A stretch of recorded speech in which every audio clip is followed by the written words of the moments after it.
Pulisya conduci one-time big-time operation at 13 separado lugar alina Recodo, Divisoria, Inobitali, nante madrugada. Alauna pa lang del madrugada. El tropa te prepara para andar al lugar onde kanila designa para el operasyon. Ya dividi kanila na dos grupo. Tiene anda para na East Coast, alina Divisoria, Inobitali, y alina Barangay de Recodo. El news team ya sige para aquí na Recodo. Ya entra sila na unjutay camino pa adentro de este dakon. Pulisya liba con el 4 search warrant y mga mapa o sketch. El personal del PDEA. Ya liba pa con el di ila K9 sniffing dog para ayuda busca con el kontrabando. Aquí na casa de este Manuel W. Alvin y Sandra Adam.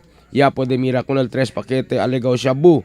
El 1 improvised pistola y mga bala de shotgun y mga drug paraphernalia. Tiene también pesador, mga cellphone. Ya puede siempre con este encontra masking bien escondido y el mga items. Pulisya imbita con el 4 mga persona para alina Police Station 9, alina Ayala para más del investigasyon. Mientras tanto, alina Police Station 5 na Divisoria. Pulisya puede arresta con el 2 jovencito con droga prohibido.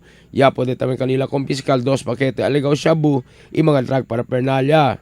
Na AOR del Police Station 1 alina Vitali. Ya puede también sila arresta con el 4 mga persona incluida un mujer.